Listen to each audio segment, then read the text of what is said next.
평안하셨습니까? 송지호입니다. 오늘 책을 읽다가 거리감을 두는 건 인간이지만 다리를 놓는 건 예수님이시다 라는 말이 참 가슴에 와 닿았습니다.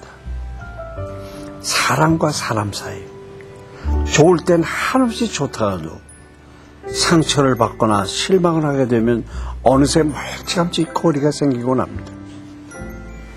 그럴 때마다 사랑과 용서의 다리가 되어주시는 분은 바로 예수님이십니다.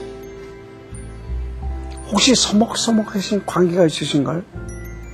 갑자기 멀어진 관계 때문에 아프고 힘든 분이 계십니까? 사랑의 다리가 되어주시는 예수님께 기도하시길 바랍니다. 서로의 마음을 만져주시고 다시금 사랑의 마음으로 연결될 수 있도록 예수님께서는 친히 다리가 되어주실 것입니다. 오늘 말씀을 함께 보시도록 하십시다.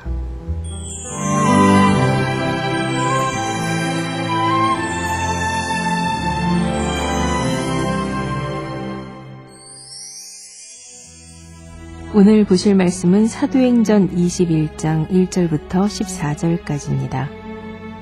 우리가 그들을 작별하고 배를 타고 바로 고스로 가서 이튿날 로도에 이르러 거기서부터 바다라로 가서 베니게로 건너가는 배를 만나서 타고 가다가 구보로를 바라보고 이를 왼편에 두고 수리아로 항해하여 두로에서 상륙하니 거기서 배의 짐을 풀려 함이러라. 제자들을 찾아 거기서 이래를 머물더니 그 제자들이 성령의 감동으로 바울더러 예루살렘에 들어가지 말라 하더라. 이 여러 날을 지낸 후 우리가 떠나갈새 그들이 다 그 처자와 함께 성문 밖까지 전송하거늘 우리가 바닷가에서 무릎을 꿇어 기도하고 서로 작별한 후 우리는 배에 오르고 그들은 집으로 돌아가니라. 두로를 떠나 항해를 다 마치고 돌레마이에 이르러 형제들에게 안부를 묻고 그들과 함께 하루를 있다가 이튿날 떠나 가이사라에 이르러 7 집사 중 하나인 전도자 빌립의 집에 들어가서 머무르니라. 그에게 딸 넷이 있으니 처녀로 예언하는 자라.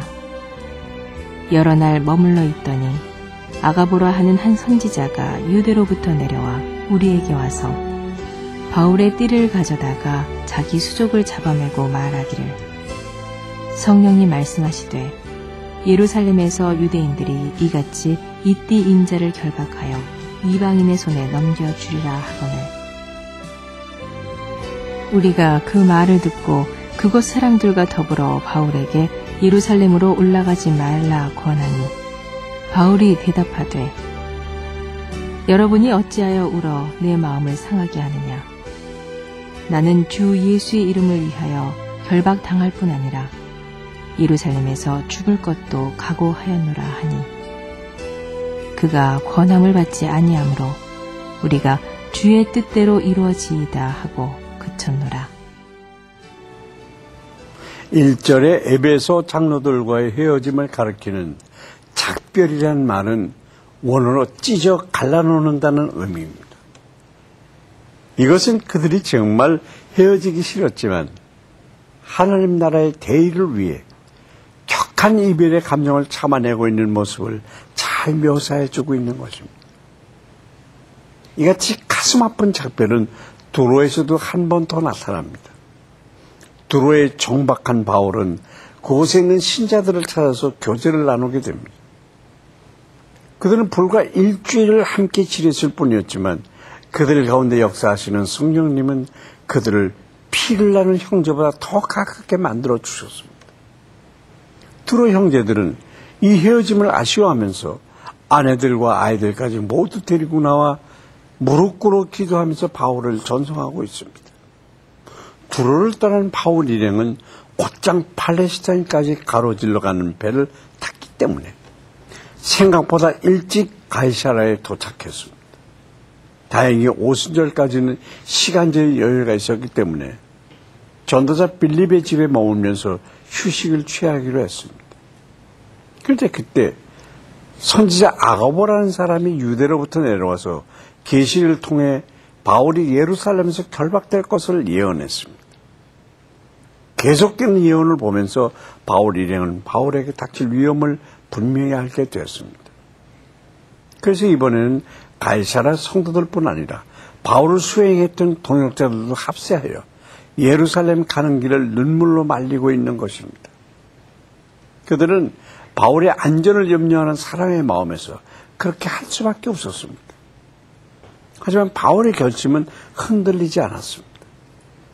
주의 일을 위해서는 목숨을 전혀 아까워하지 않는 바울이었기 때문입니다. 결국 그들은 바울에게 계속 권유하는 것이 바울의 마음을 상하게 할 뿐만 아니라 더 나아가 성령의 인도를 방해할 수 있다는 것을 깨닫고는 주의 뜻대로 이루어지리다라고 고백하고 있습니다. 인간적으로는 매우 서운하고 아쉽지만 하나님의 부르심 앞에서는 모두 내려놓고 맡길 수 있는 믿음에 절대적으로 필요한 것입니다. 함께 기도하겠습니다.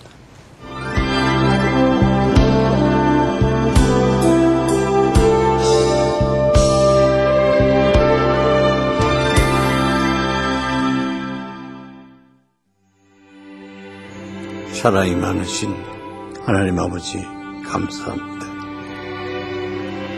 오늘도 저에게 믿음의 말씀을 허락해 주시고 새로운 은혜를 주시니 감사합니다. 오늘 말씀을 통해서 사랑하고 아껴주는 믿음의 동역자들의 소중함을 다시 생각해 봤습니다. 하나님께서 믿음의 동역자들을 통해서 우리를 위로하시고 어렵고 힘든 길도 통과할 수 있도록 힘과 용기를 주시는 줄 믿습니다. 우리 곁에 이렇게 믿음의 식구들이 함께함을 인하여 더욱 감사드립니다. 이들을 더욱 사랑으로 섬기고 존중하는 마음을 주시옵소서.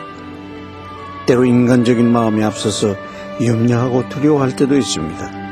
그러나 하나님의 뜻이 아니라면 내려놓고 맡겨주시는 믿음 또한 허락해 주시옵소서. 예수님의 이름으로 기도합니다. 아멘.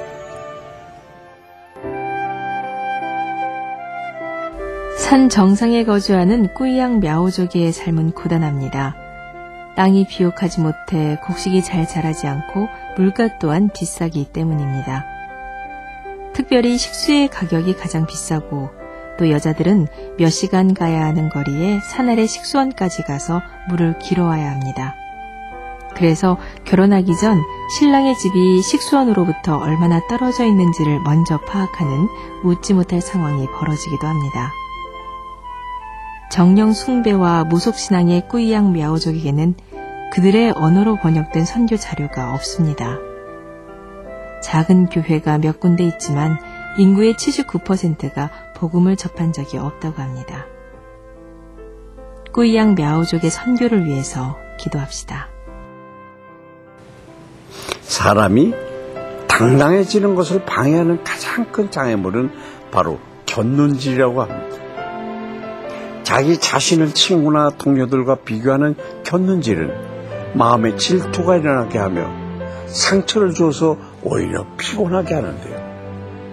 옆을 바라보던 곁눈질 때문에 마음이 지칠 때는 시선을 위로 들어 하늘을 향하는 것이 중요하다고 합니다. 왜냐하면 하나님의 거울에 비친 내 모습은 날마다 새로워지기 때문입니다.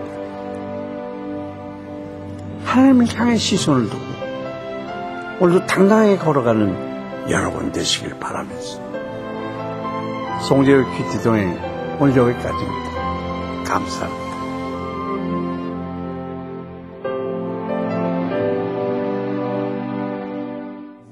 이 프로그램에는 GTM에서 큐티 교재 GT를, 책으로 만나는 성지 순례 답사기 바이블 루트를, 수아영에서 기초 화장품을 협찬해 주셨습니다.